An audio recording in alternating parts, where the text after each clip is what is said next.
Lux presents Hollywood.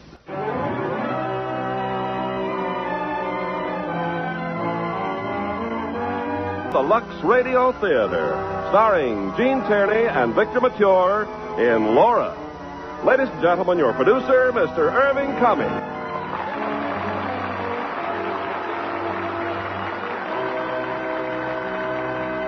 Greetings from Hollywood, ladies and gentlemen.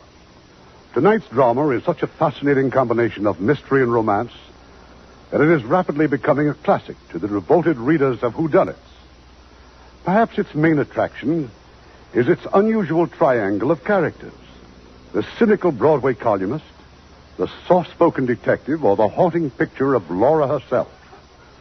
Regardless of the reason, this intriguing mystery is one of 20th Century Fox's most memorable screen hits. And as our stars, we have glamorous Gene Tierney in her original role, romantically teamed with one of our most popular stars, Victor Mature. Now, Act One of Laura, starring Gene Tierney in the title role and Victor Mature as Lieutenant McPherson.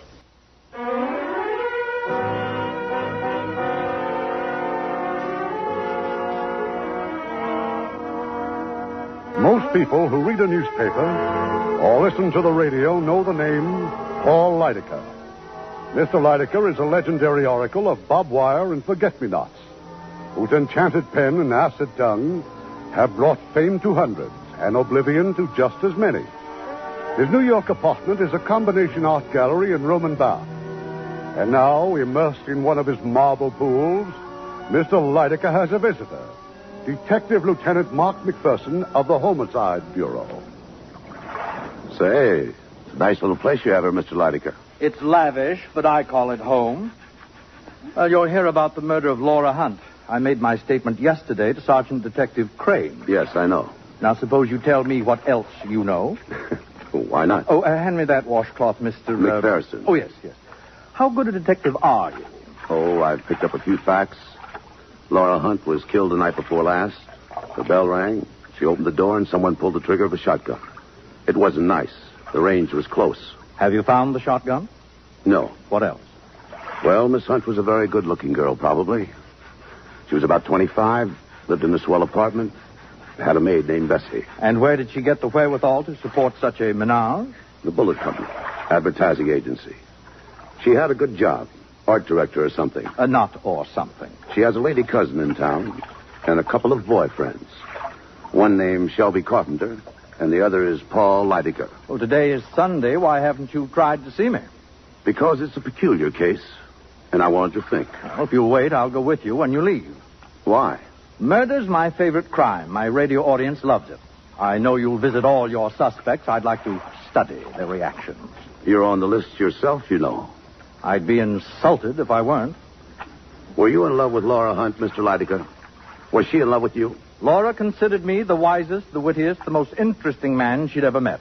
I was in complete accord with her on that point. Now, if you will excuse me, I'll get dressed. Oh, where shall we be stopping first, Lieutenant? I'd like to see Laura Hunt's cousin. Oh, Mrs. Ann Treadwell. Yes. Yes, of course.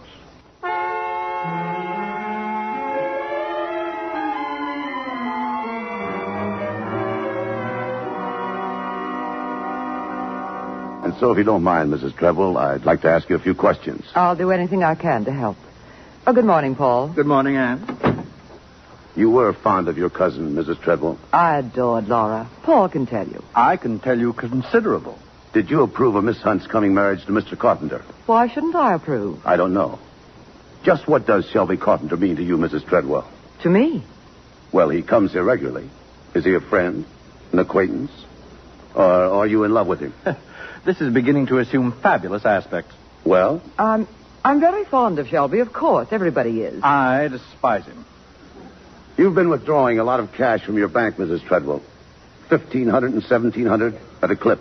I needed that money. The day you took out $1,500, Carpenter deposited $1,350. When you withdrew $17, he deposited $15. Shooting craps, Anne? Oh, must I be insulted like this? Shelby needed some money. I lent it to him. I supposed I could do with it as I pleased. Of course. Now, on Friday night, you were home alone. Why didn't you go to the concert with Mr. Carpenter? Concert? I didn't go because he didn't ask me. Well, hello. Oh, we were just talking about you, Carpenter. What a coincidence to find you here. This is Lieutenant McPherson. Yes, we've met. I didn't know you were here, Carpenter. I've been lying down. My hotel room is so hot, and then all the reporters and the telephone. You know how it is, Lieutenant. Is that a sign of guilt or innocence, McPherson? I'm as eager to find a murderer as you are, Lieutenant.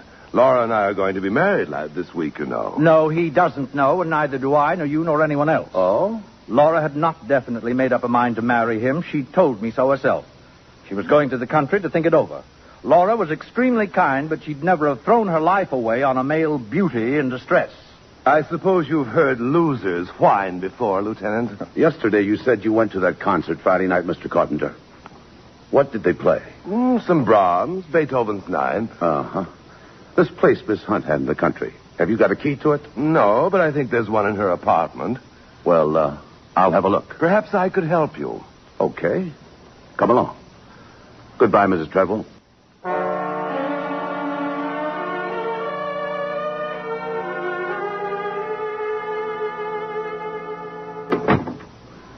Well, you can start looking for that key now, Carpenter. Oh, yes.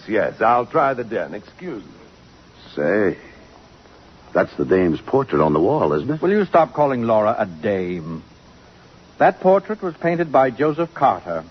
He was in love with her. Have you ever been in love, McPherson? Yeah. A doll in Washington Heights once got a fox fur out of me. Have you ever known a woman who wasn't a doll or a dame? Yeah, one. But she kept walking me past furniture stores. Oh, where are you going? Oh, a phonograph. Hey, there's a record on it. Selections from Bittersweet. One of Laura's favorites. Not exactly classical, but very nice. Say, you know quite a bit about music, don't you? I don't know a lot about anything, Lieutenant, but I know a little about practically everything. Then why did you say they played Brahms and Beethoven at that concert? They played nothing but Sibelius. Did they? Well, to be perfectly honest, I fell asleep and I didn't hear a note. I know it sounds phony, but I'm just a natural-born suspect. Well, don't let that bother you, Mr. Carpenter. I fall asleep at concerts myself. You, find the key? No, but maybe it's in here, in her desk. But yes, it is. I knew there'd be one somewhere. Funny. The police looked in that desk yesterday. The drawer was empty. You had the key right along, didn't you, Carpenter? Yes. I didn't want to give it to you while Lydecker was present. I have private reasons that don't concern him. You have private reasons, no doubt, to lie about that key. Paul, I'm warning you to stop implying I had anything to do with Laura's death. Very well, I'll stop implying. I'll make a direct statement. You asked for this, Paul. All right. Cut it out, both of you. Okay. Now, look. We came here to find the key, and I've got the key. Now, let's get out. There's nothing more you want from me? No, not now. I'll run along, then. You, having lunch, Lieutenant? Yes, I guess so. There's a rather superior restaurant nearby. Okay, let's go.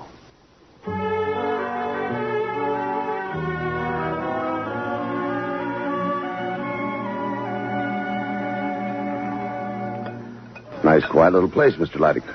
Yes. Say, what's the matter? You wouldn't call me a sentimental person, would you, Lieutenant? Well, not... Dozens of times we sat here, this very table, Laura and I. Well, how long did you know her? Nearly 5 years. I was just thinking, here we are eating lunch, and it was at lunch that I first met Laura. The Algonquin Hotel. I was alone. I looked up and found her standing in front of me. She had a layout in her hand, a sample advertisement. Mr. Lydecker, how do you do? I'm Laura Hunt. Well? I'd like to talk something over with you, if I may. I am eating my lunch. Yes, but it's practically impossible to get to see you, and Either you're from some incredibly remote community where good manners are unknown, or you suffer from the common delusion that being a female exempts you from all the rules of civilized conduct. Possibly. But I wanted to show this to you. It's an ad for the Wallace Flow-Write pen. You're such a famous writer and commentator.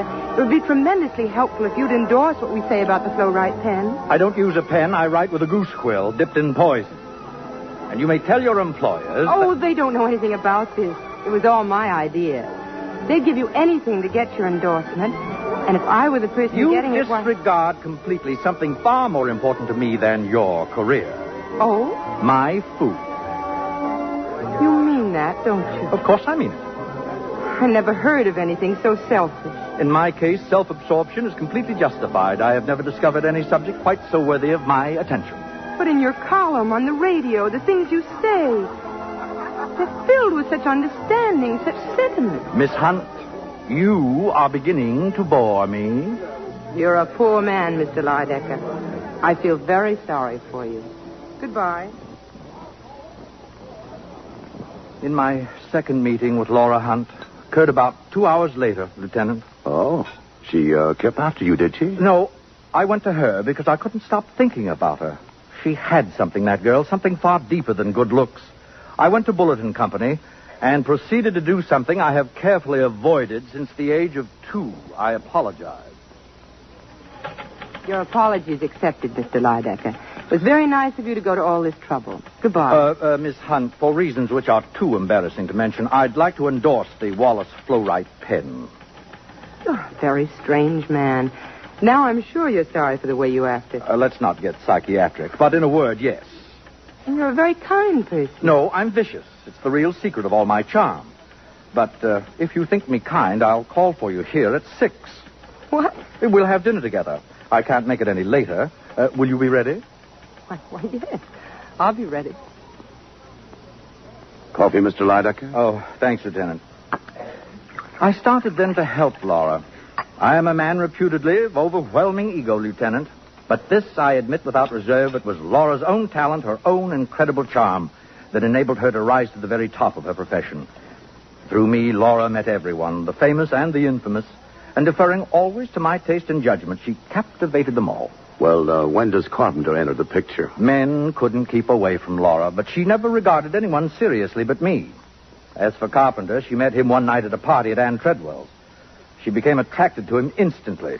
I was shocked. A fellow completely without talent, with as much depth of character as a saucer of stale gin. Shortly before I took Laura home, I heard her talking with him. And so I spend my time doing what I've always done, nothing. Then tell me, what does it feel like living on the income from an estate? I once knew what it felt like, but the sheriff interfered with that over 10 years ago. Then why don't you work for a living? I did ask a friend for a job. All he did was laugh. He thought I was joking. Weren't you? Oh, no. And when he saw I was sincere, he got embarrassed. He said he'd phone me. That was months ago. Do you really want a job? Yes, I do. Then you've got one. What? Now you think I'm joking. Well, I'm not. You just be at Bulletin Company tomorrow morning. You're going to work, Mr. Carpenter. And so in time, Mr. Lydecker, they got engaged, huh? They became attached to each other quickly. I concealed my annoyance with masterly self-control, but here was a situation, however ridiculous, that required my attention. And as you will see, it was for Laura's own good. Well, I followed them one night to this very restaurant. They had been working late on some advertising campaign.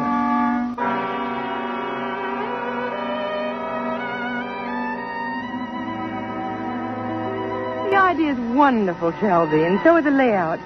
By the way, who's the model you use? You don't remember. You hired her yourself. Diana Redfern. Oh, of course. Laura, could you have dinner with me tomorrow night, just like this? Maybe. And what about the night after that? But, Shelby, I just can't... What about 3 weeks from tonight and all the nights in between? Don't you think I have any other engagements? What about 2 months from now and the month after that?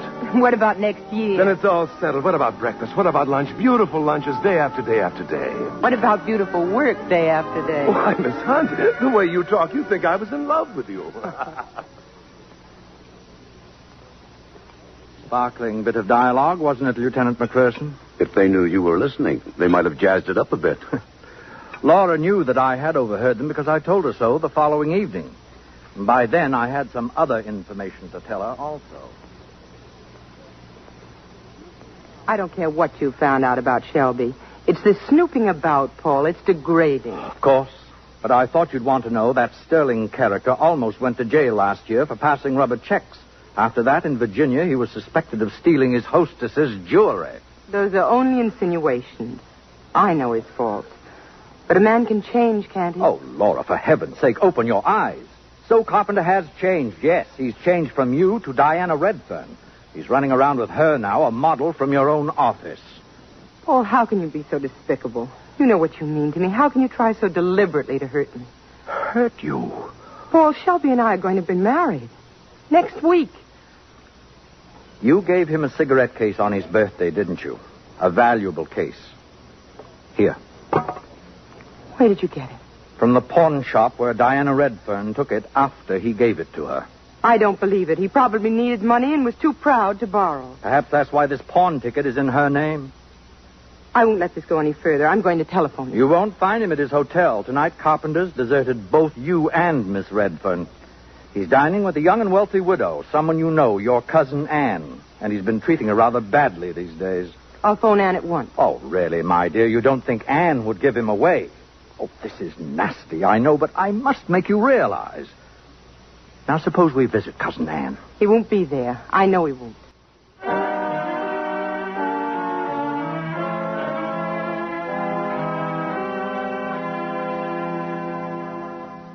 Oh, good evening, Miss Laura. Good evening, Mr. Lydecker. Hello, Margaret. Oh, I'm terribly sorry, but Mrs. Treadwell isn't at home. Satisfied, Paul? Then suppose we just wait for her. Oh, please, Mr. Lydecker. Come in, Laura. Why, Laura, dear, and Paul. We were just having dinner. Yes, I know. Laura, I didn't expect to see you tonight. There you are, Laura. In a moment of supreme disaster, he's trite. I was just telling Anne about our getting married. Well, sit down, you two. Oh, no. No, thanks. I just stopped by to give you this. Your cigarette case. What? You must have misplaced it somewhere. Laura, wait a minute. Good night, Anne. Good night, Shelby.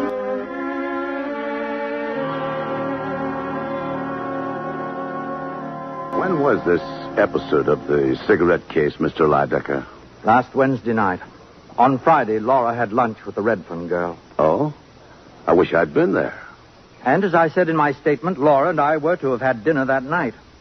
At 7 o'clock, my phone rang. I don't know, I had a sudden sensation of depression, a foreboding of disaster. Hello? Paul, I'm frightfully sorry, but I just can't meet you. Well, there's nothing wrong, Laura. I mean, you're not ill. Oh, no. I just decided to go to the country for a few days. In this storm, it's pouring. It won't last. Paul, it will do me a lot of good to be alone. You're thinking about Carpenter. Of course. Please, I simply must have this time to think this out for myself. Well, when will you be back, dear? I don't know. I'll call before I leave. Maybe you could meet me. Of course I will. Thanks, Paul. Goodbye. Goodbye, my dear. That was the last time I ever heard her voice. This Redfern girl, where does she live? In Newark. She's in the phone book. I will never forgive myself for allowing Laura to become involved with Carpenter. It was my fault. I should have stopped it long ago somehow. She's dead now. It's too late even to think about it. Yes, too late even to think about it.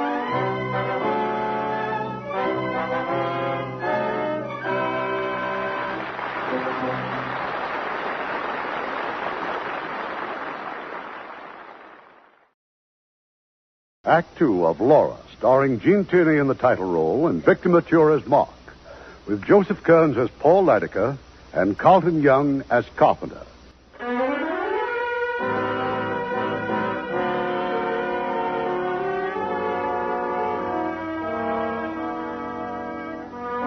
It's an hour later. In front of Laura Hunt's apartment, Lieutenant Detective Mark McPherson picks up Sergeant Crane. Together, they make another thorough search of the girl's room. Two things interest McPherson: a pile of Laura's letters and a bottle of Scotch whiskey. If you're thirsty, Lieutenant, I think you can do better than that. No, thanks. Say, when did you say that maid was due? Any minute now.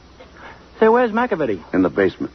I've had the telephone tapped. He's sitting on it. But who's going to use the phone besides us? Nobody I know of, but it's still a good idea. I'm making a call now myself. Go down in the basement and relieve Mac. I'll wait here for the maid. Carpenter's coming, too. Okay. Hello? Moscone's? This is Lieutenant McPherson, homicide. Laura Hunt's been buying liquor from you, hasn't she? Yeah. Did she ever buy a brand of Scotch called Black Pony? You're sure of that? Okay, thanks. Come in, Miss Clary. Never mind that Miss Clary stuff. My name's Bessie. Have a chair, Bessie. It seems to me those letters. You've been reading her private letters.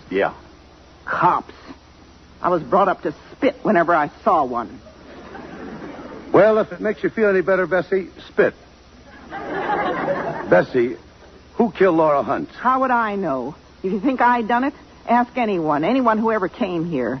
Why, I'd worked for her, scrubbed for her, done anything she would have wanted of me, pay or no pay. Say, you're loyal, Bessie. Miss Hunt was a real lady.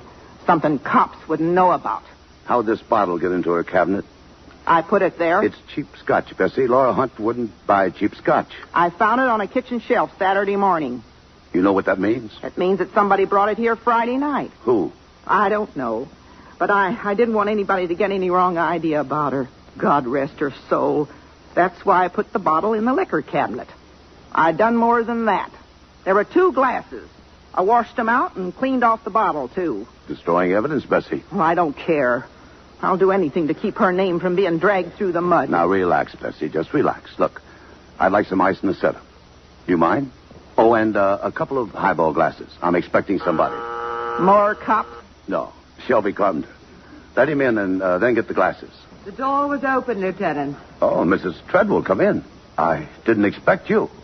Oh, are you either, Mr. Lydecker? Shelby's dropping me at the hairdresser's later. I only sent for you, Carpenter. I know. So I thought I might as well come along. My excuse is equally feeble. I dropped in to inquire as to the state of your health, Lieutenant. Insipid, I trust. I was about to have a drink. Oh, Bessie, 2 more glasses. Yes, sir. Scotch, Lydecker? Excellent. Will this do? It's Black Pony. I'm a guest here. It will have to do. Here's the ice and the glasses. That'll be all, Bessie. You can go home now. Oh, but Yes, sir. I'll go. Thank you, Bessie. I remember when Laura bought these glasses. She loved them. She loved all her things so. What are you going to do, Anne? Sell them? I suppose so, if I'm appointed administrator. I'll probably call in Corey. Coy? The art deal? Yes, he can dispose of everything. It'll be less gruesome that way. Not quite everything, Anne. There are 1 or 2 things here that belong to me. That vase, for instance. The antique fire screen and, of course, the clock. That's quite a clock. You've got one just like it, haven't you? I noticed it in your apartment. They were made 200 years ago by Courbet Fils. Large, aren't they? 2 clocks exactly the same, created at the order of the Prince of Wales. I lent one to Laura. Oh, really, Paul? Yes, really. But the vase is the gem of my collection. I can take it with me now. Nothing's leaving here, Lydecker. Only you.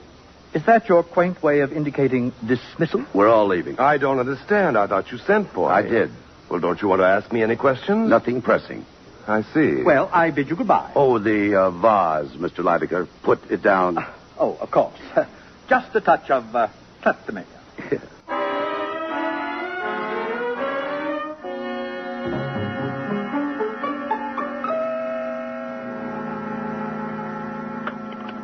Crane. Yeah? McPherson, I'm back. Upstairs in her apartment. How are you doing in the basement? Any calls come in this afternoon? Not a thing. Look, I've just been looking this place over. Whew. I've only done it 40 times. Anything interesting? Everything's interesting. Especially that portrait. A really beautiful doll, Lieutenant. Yeah. You know, I've read her letters, smelled her perfume, drank her scotch, and gone through her wardrobe. Wait a minute. Yeah? Someone in the hall. Look, it's 7 o'clock. Alfred will be along to relieve you. Make sure Alfred keeps his ear on that phone. Right. Who is it? Guess. Coming, Lydecker. I guess you just happened to be passing by. And I noticed the lights were on. Have you sublet this apartment, McPherson? You're here often enough to pay rent. Any objections? Yes. Especially to your prying into Laura's letters. That bundle in your pocket, for instance. Oh, these. They're yours. The best of the bunch, too. That's the trouble with getting murdered, Lydecker. It ruins your privacy. And have detectives who buy portraits of murder victims a claim to privacy? Lancaster Corey tells me you've already put in a bid for Laura's portrait. That's none of your business. McPherson, did it ever strike you that you're acting very strangely? Yeah, it's a wonder you don't come here with roses and a box of drugstore candy. Have you been dreaming of Laura as your wife, by your side at the policeman's ball or in the bleachers? Or listening to the heroic saga of how you acquired a silver shin bone in a gun battle with a gangster? Yes, I can see that you have. Why don't you go home? I'm busy. Perhaps we can come to terms now. You want her portrait? Perfectly understandable. I want my possessions, my vase, my clock, my fire screen. Now, if you... Get going. Oh, you'd better watch out, Lieutenant. You'll end up in the psychiatric ward.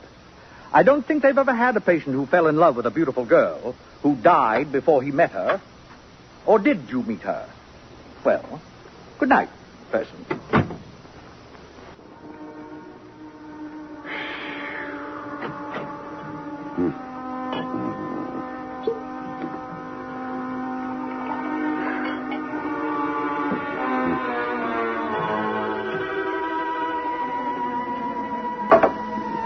Roses in a box of drugstore candy.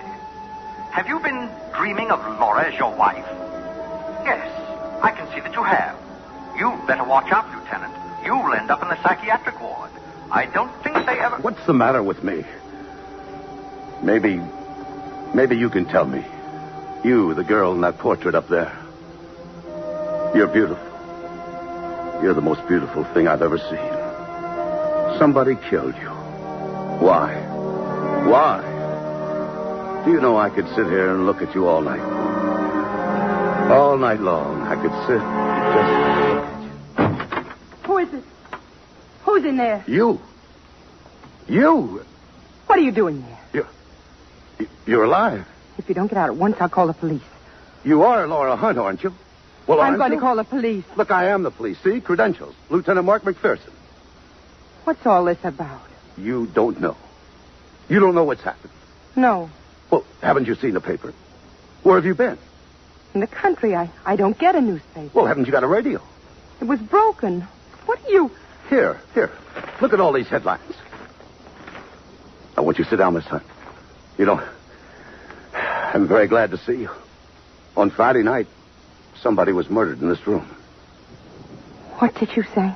Until you opened the door just now, we thought it was you. Do you have any idea who it could have been? You don't know? The girl died from shotgun wounds. No. Apparently we don't know. Who had a key to this apartment? Nobody except my maid. When did you say it happened? Friday night. Look, you'd better take off that coat. You're dripping wet. Say, when did it start raining? Just a few minutes ago. It's teeming outside. It was raining Friday night, too, when that girl... Wait a minute. Raining. Come with me, Miss Hunt. Here in your room. I want you to look into your closet. I simply don't understand. The closet, Miss Hunt. The closet. Here, open it up. Do all those dresses belong to you? Certainly they belong to all me. Of them? Are you out of your mind? Of course they do. What's this one? I don't know. You tell me. Why, this dress isn't mine. It's hers, Diana Redfern's. She had it on when she came for lunch on Friday. Ah, I see. But this dress wasn't in here when I left. It wasn't. This Miss Redfern, is she about your size? Yes, she's a model. She works for us. Yes, but she hasn't been home. Her landlady said she's gone to Philadelphia. That's right. We have a branch office in Philadelphia. She had an assignment there, but she didn't go. It was postponed. Does she have any relatives in the city? An aunt and an uncle, the same name. They live in the village. Thanks. Where are you going? To the telephone. I think Miss Redfern's aunt and uncle had better go to the morgue right away to make an identification. Identification? Oh, no. No.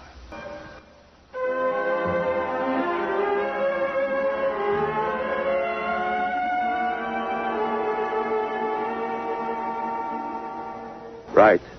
Yes, sir. I will. So long, Inspector. Well, that's that, Miss Hunt. They've located the Redferns? Yes. We ought to know soon.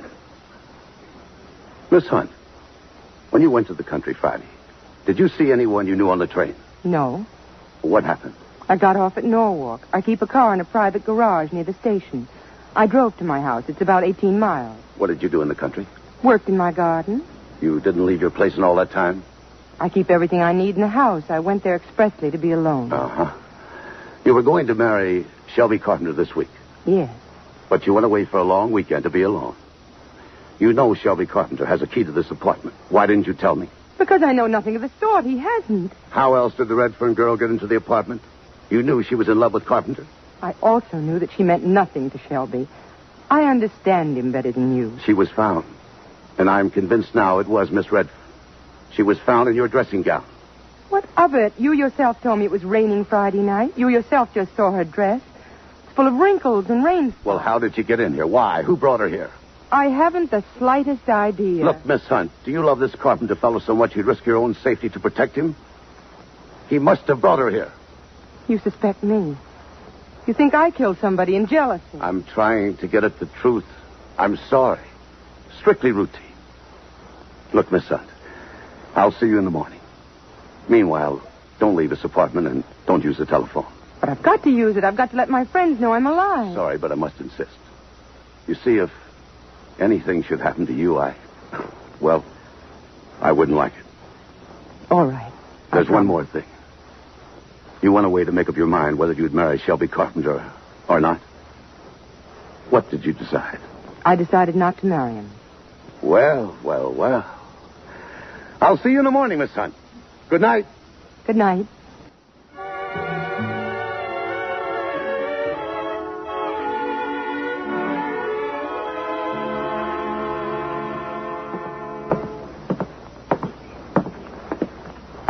Alfred? That you, Mark? Yeah. Watch your step. It's pretty dark down here. Anything come through those earphones? Morgue just called. It was the Redfern girl, all right. They said she... Wait a minute. She's dialing a number. Give me those earphones. Hello? Shelby, this is Laura. Laura! I must tell you... Don't say anything on the telephone. Meet me right away. In front of the office. Can you leave? Right away. Was that... Yeah, dames are always pulling a switch on you. You stay here, Alfred.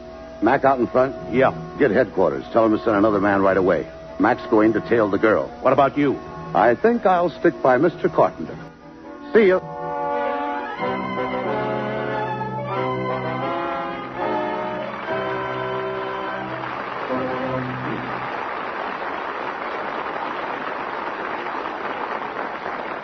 Act 3 of Laura in a moment. The curtain rises on Act 3 of Laura, starring Gene Tierney in the title role and Victor Mature as Mark, with Joseph Kearns as Paul Lydecker.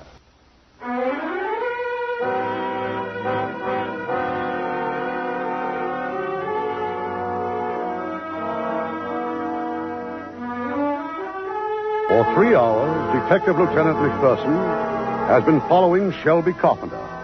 Now, in the black hours of the night, he stops his car near a lonely house, 18 miles from Norwalk, and makes his way carefully toward the front door. It's not quite shut. He peers through the crack for a moment and then walks in. What? What are you doing with that shotgun, Carpenter? I must admit, this is somewhat embarrassing, Let Lieutenant. me see that gun. It's been fired recently. I killed some rabbits with it. When? A while back. I don't know exactly. I gave the gun to Laura for protection. You haven't borrowed it lately. You didn't just bring it back. You ought to know. You've been following me. Do you realize the spot you're in? You brought Diana Redfern to Laura's apartment. You knew all along it was she who was murdered. Didn't you know Laura would come back any day and spill the whole thing? Or did you plan to kill her, too? You're being fantastic. You took a bottle of Black Pony to her house Friday night. I took it there over a week ago. Bessie says Friday night. I can't help what Bessie says. Where's the key to Laura's apartment? I haven't got one. I never had one. Okay, you didn't bring the scotch there Friday night. You never had a key. Now, how did you get in? Well, Oh, come on, Carpenter. Talk. Well, Laura kept an extra key in her office. I had asked Diana to meet me in a restaurant. I wanted to have it out with her once and for all. You know, she thought that she was in love with me. She started to get hysterical, and we had to leave. Well, we started to walk. It began to rain suddenly, and we got drenched. I thought of the key and stopped by the office to get it. We couldn't find a taxi, so we walked back to Laura's apartment. Yeah. Diana went to Laura's bedroom. When she came out, she had on a dressing gown. Well, we talked. Argued, maybe, for a couple of hours, and then the doorbell rang. Why didn't you go to the door? Suppose one of Laura's friends had found me there. Well, what would they think of finding Diana there? I told her to say that Laura had lent her the apartment. Anybody who knew Laura would believe that. All right, go ahead. Well, I heard Diana open the door, and then there was an awful explosion. By the time I reached her, the door was shut again. Diana just lay there on the floor. Did you go out to see who did it? I was too horrified to do anything. I knew I had to keep out of it and keep Laura out of it, too. The only thing on my mind was the safety of the person whose life was dearer to me than my own. Don't you understand that? Did you think Laura had killed her, did you? I don't remember what I thought. Well, do you think so now? No. Look, on Saturday when Detective Crane went to see you, you seemed sincerely shocked. I was. I hadn't expected the police to mistake Diana's body for Laura's. And your alibi was ready. The concert. You knew the minute Laura got back to town it wouldn't stick. I couldn't think that far ahead. I was heartbroken about Diana and panic-stricken about Laura. Okay. And tonight you met Laura in front of her office. What did you talk about? About what I've just told you. What are you turning on the radio for? To see if it works. Why don't you tell the truth? She sent you here to get rid of that gun. She doesn't even know I came. It was my own idea. Oh. The radio works fine, doesn't it? Why wouldn't it? I hoped it wouldn't. All right, we're driving back to New York. Am I under arrest? I don't know. Just don't leave town. It would be a very foolish thing to do.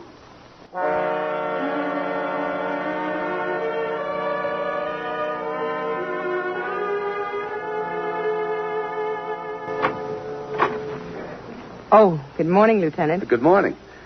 You know, I have a terrific yen to call you Laura. Why don't you forget that lieutenant business and call me Mark?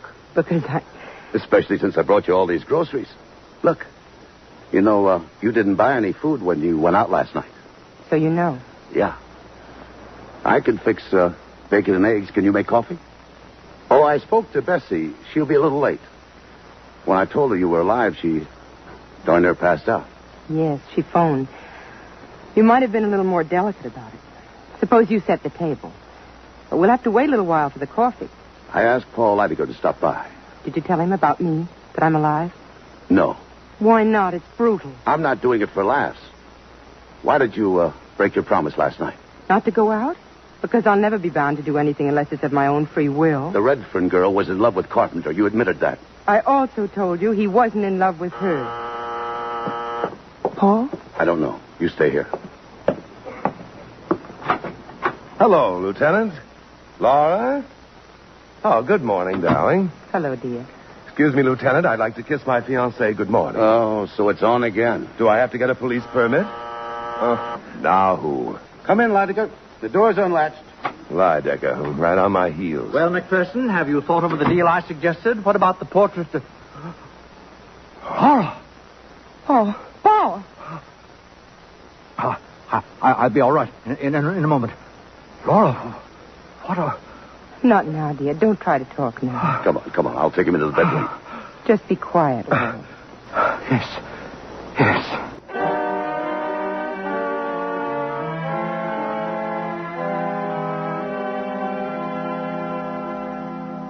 How is he now, McPherson? Oh, he'll be all right. He's lying down. This is going just a little too far. Your methods are vicious.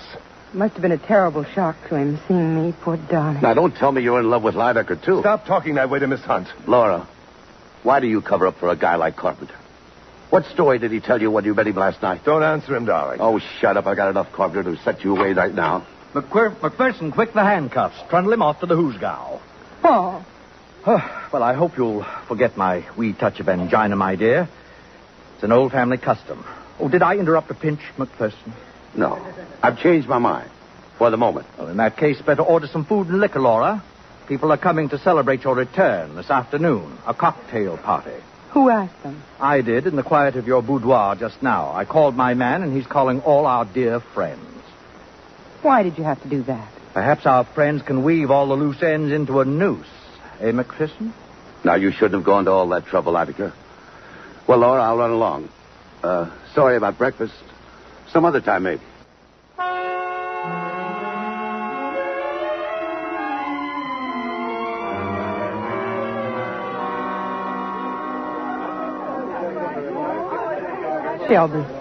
Shelby, come here. What's the matter, darling? Your party's a huge success. Shelby, tell me. I must know. Why did you go to the country last night? Laura, you don't know. I was afraid you wouldn't think of hiding that shotgun. What shotgun? The one I gave you. Darling, you don't have to lie to me. Well, what's going on here? Oh, nothing at all, Anne.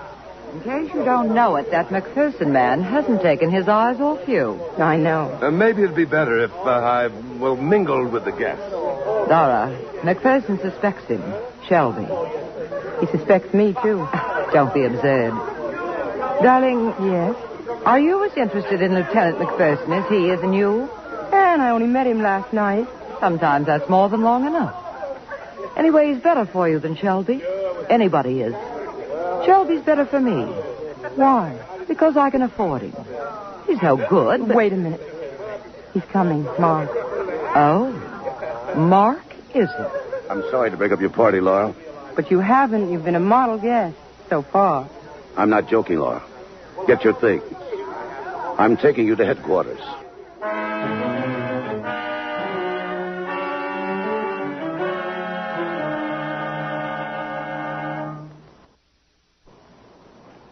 I thought I was going to get a cell in a denim dress. Is this your office? Now, before they trot out that denim dress, I want to know why you've been holding out on me. Have I been? You told me the radio at your country place was broken. It was. Not last night. I stopped in the village on my way back. I asked the local handyman to fix it. Well, how did he get in? With a key. The key I always leave under the flower pot on the porch. All right, I'll accept that. Why? Because you're too intelligent to make up a story I could check so easily. The main thing I want to know is why you pulled that switch about Shelby Carpenter. You told me last night you decided not to marry him. But today it's on again. Why? I changed my mind. What went on between you and Carpenter when you met him last night? Or should I tell you? He convinced you that if you broke your engagement now, people would think you believed that he killed Diana Redfern. Yes, but now I know the real reason why he wanted to stay engaged. He thinks I did it, and so do you. Are you in love with him? No, I don't know how I ever could have been. Come on, Laura. You're going home. But I thought I was under... That's what I wanted you to think. You and a few other people. And all this was just some sort of a game? Well, I was 99% certain about you. But I just had to make sure that 1% doubt. Wasn't there an easier way to make sure? Say, you're smiling. You're not sore? No, Mark, I'm not sore. You go back to your party, if there's anything left of it. And you? I'm going to Livelygood's department. I'll drop by later on.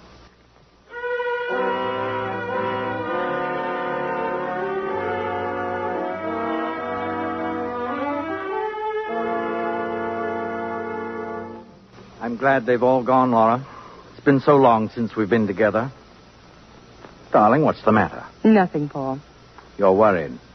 Yes, McPherson. He's using you for something. I don't think so. Oh, I don't deny he's infatuated with you in some warped fashion, but he's incapable of any normal human relationship. He's been dealing too long with criminals. When you were unattainable, when he thought you were dead, that's when he wanted you most. He fell in love with a portrait. He was glad when I came back, as if he were waiting for me. Do you know what he calls women? Dames. A dame in Washington Heights once got a fox fur out of him. His very words. That doesn't mean anything, Paul. Laura, my dear, you have one glaring weakness. With you, a lean, strong body is always the measure of a man. And you always get hurt. No man is ever going to hurt me again. No. Not even you. I? Hurt you? Laura, look at me. You were a long time finding out about Shelby, but that's all over now. We'll be together again. Wait, I thought I heard the door open. It did. Oh, don't get up. It's only me. Haven't you heard of science's latest triumph, the doorbell? I'm glad you're here, Lydecker. I've just been to your apartment. Well, do you mind if I search your pockets? I found a shotgun. Oh? But I wasted my time. It wasn't the gun that killed Diana Redfern. First he tells you that he thinks you're innocent, then he proceeds to check up on you. I never said you're innocent. Me? I'm talking about Laura.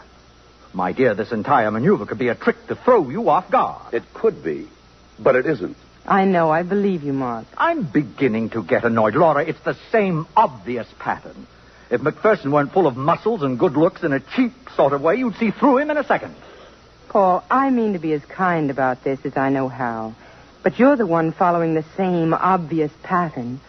First with that painter you thought was in love with me. Then with Shelby, and now I suppose... Laura, what are you saying? That I don't think that we should see each other again. Now, darling, you're not yourself. Yes, I am. For the first time in ages, I know what I'm doing. Very well. I hope you'll never regret what promises to be a disgustingly earthy relationship. Listen to my broadcast in 10 minutes. I'm discussing the other great loves of history. That was the most difficult thing I've had to do in my whole life. Yes. But where is it? Where is it? What? The gun that killed Diana Redfern. What are you doing? Taking a look at your clock here. He's got one just like it, hasn't he? Yes, but... Well, you see, I wasn't alone in Lydecker's apartment. A guy named Sergeant Crane came with me. Crane's old man is a clockmaker. And while I wore myself out looking for a shotgun, all the sergeant did was drool about the clock. He said probably there's not another one like it in the world. Obviously, he was wrong. Yes. But he showed me something about that clock. A little feature with all clocks made by Corber Fils. Underneath, down here near the floor, is a little spring. You push the spring, and the whole bottom compartment opens up. See? Like this. But I never knew it was there. In the old days, I guess people used the compartment for kind of a safe.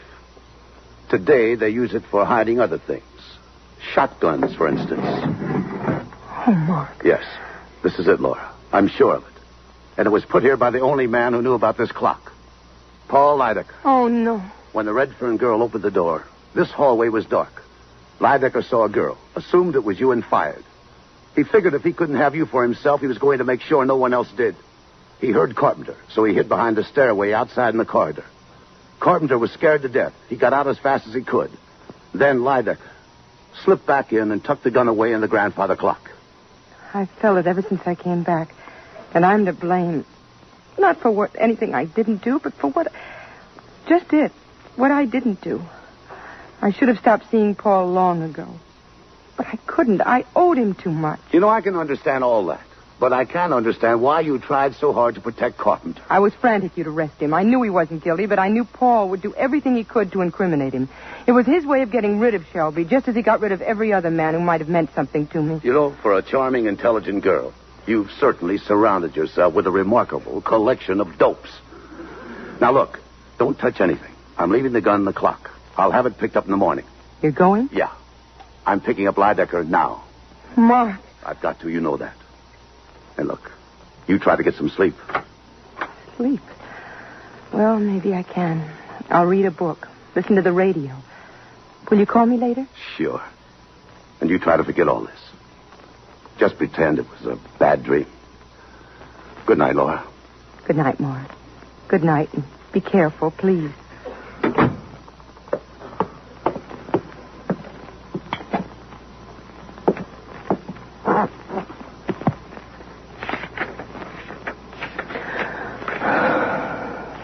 Ladies and gentlemen, with his final word for this evening, Mr. Paul Lydecker. As history has proved, love is eternal, the strongest motivation for man's actions throughout centuries. Love is stronger than life. It reaches beyond the dark shadows of death. May I remind you of some favorite lines of mine from Dowson's poem? They are not long, the weeping and the laughter, love and desire and hate. I think they have no portion in us after we pass the gate. They are not long, days of wine and roses. Out of the misty dream, our path emerges for a while, then closes within a dream. That's the way it is. You have heard the voice Isn't it, of Laura? Lydecker by electrical transcription. This is the... There's a final irony to all of this, Laura. You know how I despise melodrama.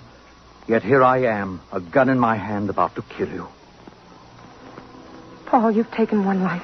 Isn't that enough? The best part of myself, that's what you are, Laura. Do you think I'm going to leave you to the vulgar pawings of a second-rate policeman who thinks you're a dame? He'll find you, Paul. You know he will. Will he? Don't you overestimate the man who thought I left here a few moments ago. All I did was wait in the hall, Laura, and then let myself in again with a key I've always had. But I'm not going to lose you, Laura. Laura! Laura, it's me, Mark. Open the door, Laura. Don't move, Laura. He didn't leave. He's somewhere in this building, Laura. Are you all right? Find us together, darling. As always we should have been. As always we will be. No, Paul. No. Turn your face, darling. Please turn your face. I couldn't bear to. Sorry, Miss Hunt, but I had to do it. I better let the boss in before he busts down you. Laura, darling, Laura. It's all right. Are you all right? Got him through the window, Lieutenant, from the fire escape. I'll call headquarters. A fine detective. A fine detective I am. Laura. Goodbye. Goodbye, my love. Mark. Oh, Laura. Oh, Mark. It's all right, darling. It's all right. The bad dream is all over.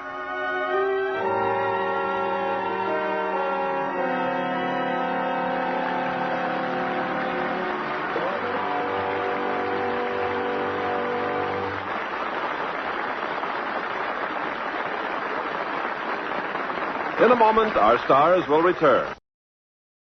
Now, here's Mr. Cummings with our stars. And please step forward for a well-deserved curtain call. Gene Tierney and Victor Mature.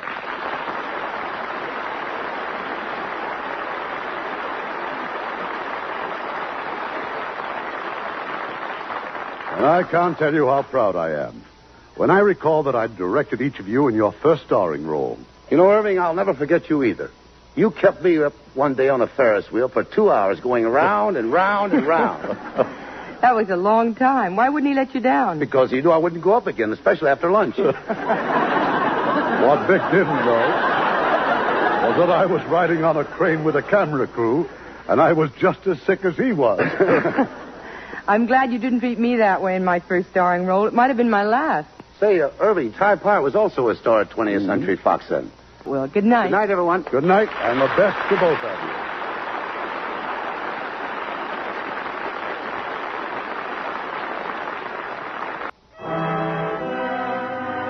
you. This is Irving Cummings saying good night to you from Hollywood.